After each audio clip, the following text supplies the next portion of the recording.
में इसके लक्षण दिखने में कई कई दिन लग जाते हैं। इस दौरान वो जाने अनजाने हर उस व्यक्ति को संक्रमित कर देता है जो उसके संपर्क में आता है। वर्ल्ड हेल्थ ऑर्गेनाइजेशन की रिपोर्ट बताती है कि इस महामारी से संक्रमित एक व्यक्ति, सुनिए, एक व्यक्ति सिर्फ हफ्ते 10 दिन में सैकड़ों लोगों तक इस बीमारी को पहुंचा सकता है। यानी ये आग की तरह तेजी से फैलता है। वर्ल्ड हेल्थ ऑर्गेनाइजेशन का ही एक और आंकड़ा बहुत महत्वपूर्ण है। साथियों, दुनिया में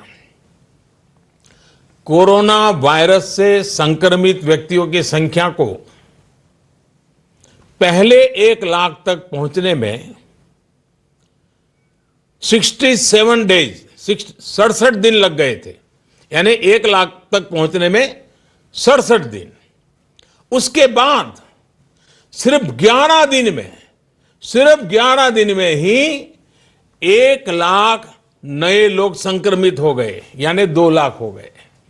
सोचिए, पहले 1 लाख लोग संक्रमित में होने में 67 दिन लगे और फिर इसे 2 लाख लोगों तक पहुंचने में सिर्फ 11 दिन लगे। ये और भी भयावह है कि 2 लाख संक्रमित लोगों से 3 लाख लोगों तक ये बीमारी पहुंचने में सिर्फ 4 दिन लगे। आप अंदाजा लगा सकते हैं कि कोरोना वायरस कितनी तेजी से फैलता है और जब ये फैलना शुरू करता है तो इसे रोकना बहुत मुश्किल होता है। साथियों, यही वजह है कि चीन, America, France, Germany, Spain, Italy, Iran जैसे अनेक देशों में जब कोरोना वायरस ने फैलना शुरू किया तो हालात बेकाबू हो गए। और ये भी याद रखिए, इटली हो या अमेरिका, इन देशों की स्वास्थ्य सेवा, उनके हॉस्पिटल, उनके यहां आधुनिक संसाधन पूरी दुनिया में बेहतरीन है। उनकी व्यवस्थाएं बेहतरीन मानी जाती हैं। बावजूद इसके ये देश कोरोना का प्रभाव कम नहीं कर पाए। सवाल ये कि इस स्थिति में उम्मीद की किरण कहां है?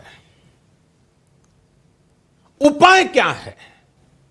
विकल्प क्या है? साथियों, कोरोना से निपटने के लिए उम्मीद की किरण उन देशों से मिले अनुभव है जो कोरोना को कुछ हद तक नियंत्रित कर पाए। हफ्तों तक इन देशों के नागरिक घरों से बाहर नहीं निकले। इन देशों के नागरिकों ने 100% सरकारी निर्देशों का पालन किया और इसलिए ये कुछ देश अब इस महामारी से बाहर आने की ओर बढ़ रहे हैं।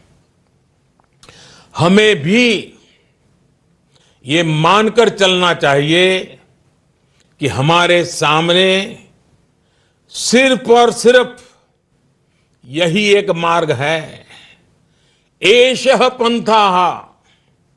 हमें घर से बाहर नहीं निकलना